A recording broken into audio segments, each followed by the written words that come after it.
بسم اللہ الرحمن الرحیم۔ آج ہم اپنی زکوٰۃ سیریز کا جو تیسرا لیکچر ہے اس کو ڈلیور کریں گے۔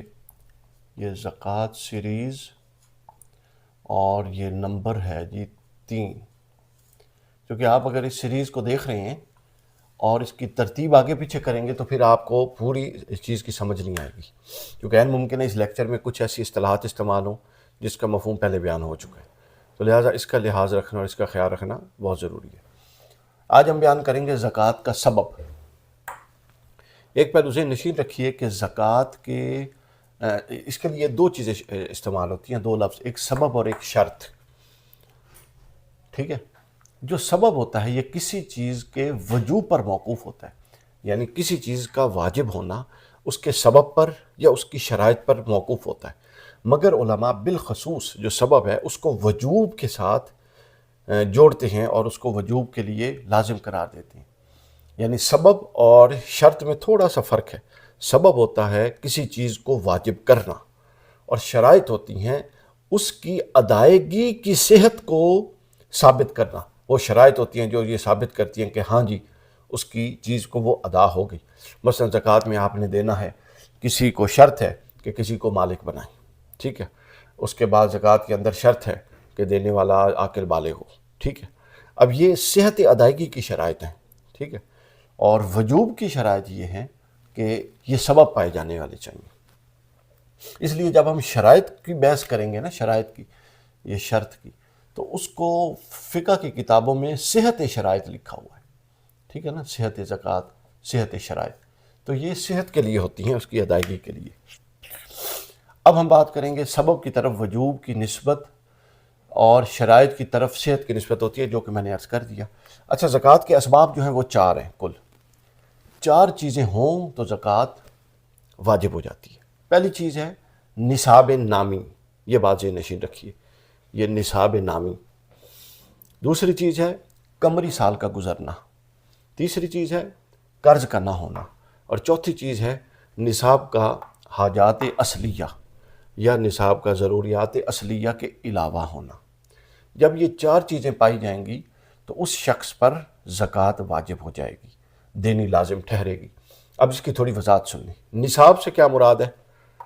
مال کی وہ مقدار جسے حضور علیہ الصلوۃ والسلام نے مقرر کیا ہو کہ اگر اتنی مقدار پائی جائے، جو کہ چاندی کی 52.5 تولے چاندی ہے یا 7.5 تولے سونا ہے، لیکن اصل جو چاندی زکوٰۃ کا نصاب ہے وہ چاندی ہے، تاکہ زیادہ سے زیادہ لوگ اس کے اندر فال کریں۔ اس کی چونکہ اماؤنٹ کم ہے، اس کے اندر زیادہ سے زیادہ فال کرتے ہیں اور زیادہ سے زیادہ لوگ پھر یہ ایکٹیویٹی پرفارم کر سکیں۔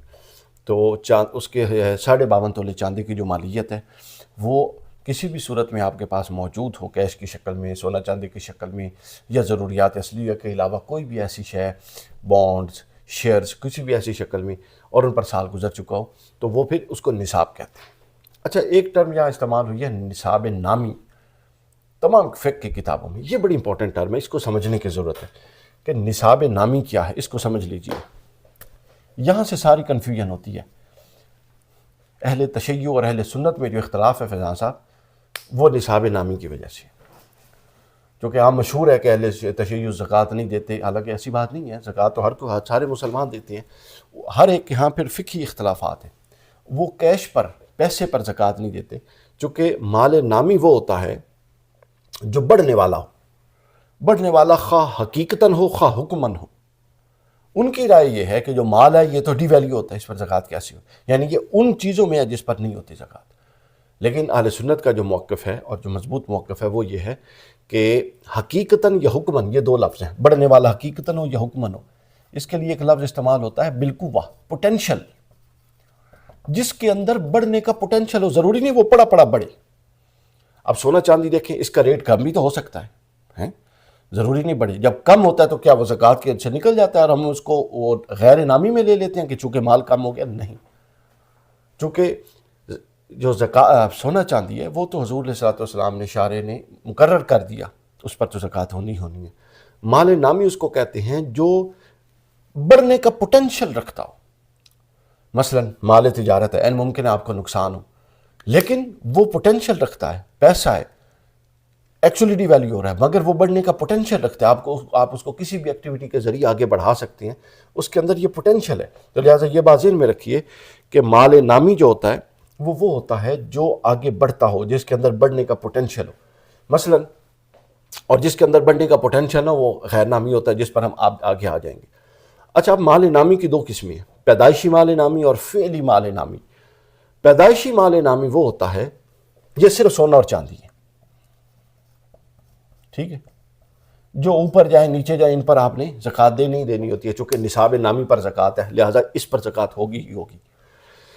دوسرا فعلی مال نامی ہوتا ہے۔ فعلی مال نامی وہ ہوتا ہے جو سونا چاندی کے علاوہ جتنا بھی مال ہے، کیش ہے، تجارتی سامان ہے، کچھ بھی ہے آپ کے پاس، جس کو آپ استعمال کر کے ایکٹیویٹی جنریٹ کر کے بڑھا سکتے ہیں، وہ سارا کا سارا فعلی مال نامی ہوتا ہے۔ تو مال نامی پر زکوٰۃ ہے جو آگے بڑھنے والا ہے یا جس کے اندر بڑھنے کی صلاحیت ہے اور بڑھایا جا سکتا ہے۔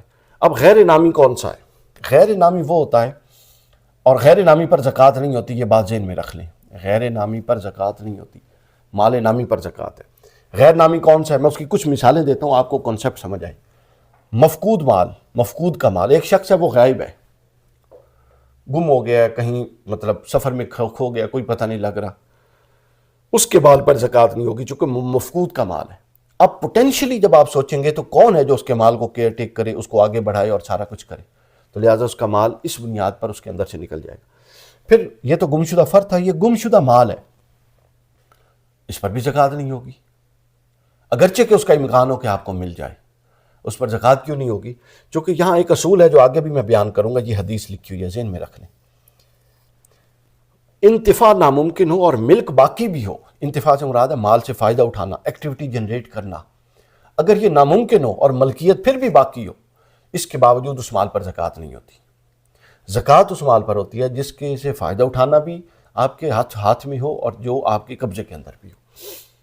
تو گمشدہ مال، اب حالانکہ قبضہ آپ کا نہیں ہے لیکن ملکیت تو آپ کی، اگر مل جاتا ہے 10 سال بعد، اس پر زکوٰۃ نہیں ہوگی اس اصول کے، حدیث کے اصول کے تحت، کیونکہ زکوٰۃ کے لیے شرط ہے کہ آپ کو قبضہ بھی ہو اور آپ اسے فائدہ بھی اٹھا سکیں۔ اب گمشدہ مال کاغذوں میں آپ کی پوزیشن میں تو ہے، آپ کا مال چوری ہوا ہے، لیکن آپ کا مال یہاں ہتھیایا گیا، لیکن آپ اسے فائدہ نہیں اٹھا سکتے، لہٰذا یہ غیر نامی ہو گیا۔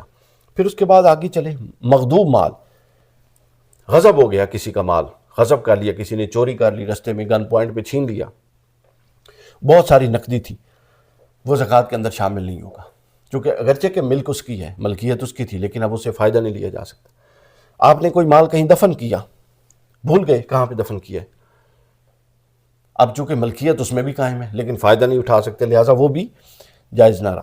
اب غیر نامی ان میں سے کوئی بھی ہے جس پر آپ زکوٰۃ نہیں ہوگی، زکوٰۃ صرف نامی پر ہوگی، اور نامی وہ ہوتا ہے جس کے اندر پوٹینشلی بالکل آگے بڑھنے کی صلاحیت ہو، آپ ایکٹیویٹی کے ذریعے اس کو جنریٹ، اس کو زیادہ سے زیادہ کر سکتے ہو۔ یہ پہلی شرط ہے زکوٰۃ کے واجب ہونے کا، پہلا سبب ہے، شرط نہیں، شرائط آگے آئیں گی الگ سے۔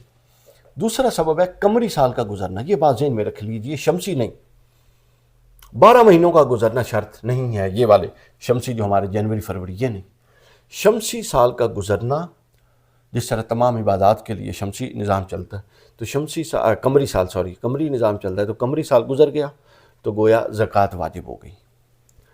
تیسری جو شرط قرض، اس کا جو سبب ہے وہ ہے قرض کا نہ ہونا، یہ ذہن نشین رکھ لیں، یہاں بڑی پرابلم آتی ہے۔ مقروض پر زکوٰۃ نہیں ہوتی، مثلا میں نے کسی کے 10 لاکھ دینے ہیں تو زکوٰۃ نہیں ہوگی، مگر مقروض کون ہے یہ سمجھ لیں۔ مقروض وہ ہے کہ اگر قرض کی رقم نکال کر وہ صاحب نصاب نہیں رہتا تو پھر وہ مقروض ہوگا۔ اور مثلا ایک شخص کے پاس کروڑ روپے ہے اور 20 لاکھ کا مقروض بھی ہے، کروڑ سے مراد ہے ساری چیزیں، سونا چاندی جو ضروریات اصلیہ کے علاوہ وہ ملا کے کروڑ روپے ہے، اور 20 لاکھ 30 لاکھ قرض ہے، تو اس 20-30 لاکھ کو کروڑ سے نکالیں تو اس کے باوجود وہ ضروریات اصلیہ ہے، تو شرعاً وہ مقروض نہیں ٹھہرے گا۔ ہماری پوری سیریز میں جب مقروض کا لفظ آئے گا تو سمجھ لیجئے یہ اس مقروض کے لیے لفظ استعمال ہوگا کہ جس پر قرضہ اتنا ہے کہ قرضہ اس کو صاحب نصاب نہیں ہونے دے رہا، یعنی قرضے کے بعد جو کچھ اس کے پاس ہے وہ اتنا کم ہے کہ وہ صاحب نصاب نہیں ہو رہا، اور اگر وہ قرضے کے بعد اتنا کچھ ہے کہ زکوٰۃ اپنا صاحب نصاب ہو رہا ہے تو اس کو مقروض تو کہیں گے، لیکن شرعاً اس مقروض سے زکوٰۃ نہیں اٹھے گی۔ پھر یہاں کچھ مسائل بھی ذہن نشین رکھ لیجیے قرضے کے حوالے سے۔ پہلا مسئلہ یہ ہے کہ اس قرضے پر زکوٰۃ نہیں جس کا مقروض سالہ سال سے انکار کر رہا ہو اور قرض دہندہ کے پاس گواہ بھی نہ ہو۔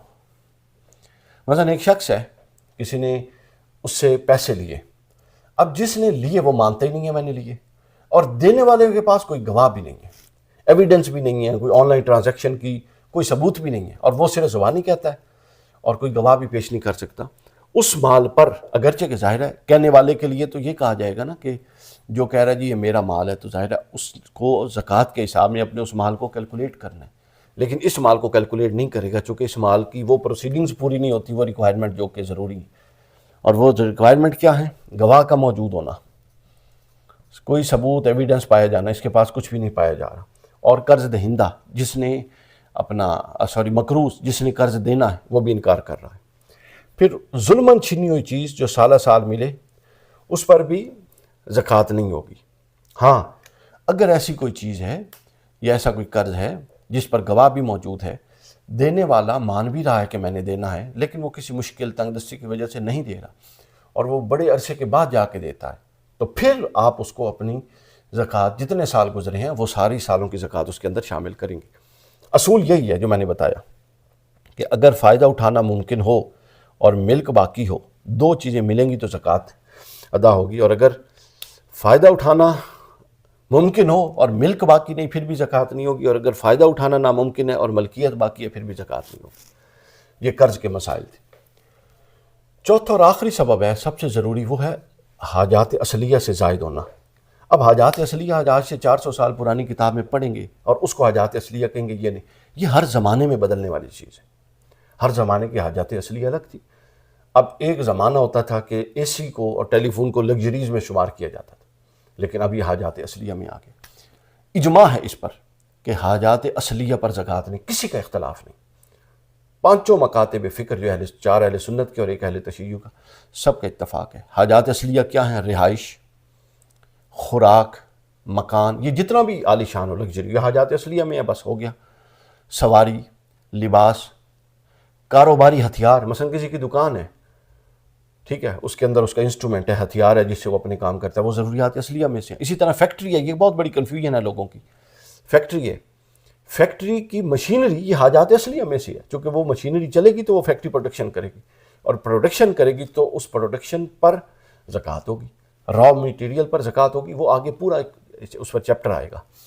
تو لیکن مشینری جو ہے یہ زکوٰۃ اصلیہ میں، حاجات اصلیہ میں آئے گی، جس طرح عام دکاندار کے ہتھیار آتے ہیں۔ پھر تعلیم حاجات اصلیہ میں، علاج حاجات اصلیہ میں۔ اس کے علاوہ ان ممکن ہے میں نے کوئی چیز نہ لکھی ہو اور وہ یہ سینس بناتی ہو، اٹ میکس اے سینس کہ وہ حاجات اصلیہ میں سے، تو وہ حاجات اصلیہ میں شامل ہوگی۔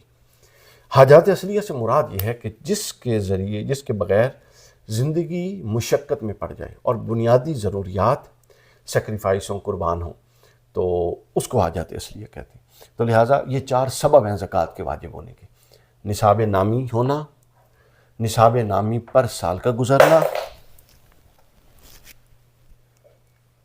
قرض کا نہ ہونا، اور نصاب کا حاجات اصلیہ سے زائد ہونا۔ جب یہ چار چیزیں اس تفصیل کے ساتھ موجود ہوں گی تو اس شخص پر زکوٰۃ کے اسباب پائے جائیں گے اور اس پر ہم کہیں گے کہ اس پر زکوٰۃ واجب ہے، اب اس کو بہر صورت دینی ہی دینی ہے۔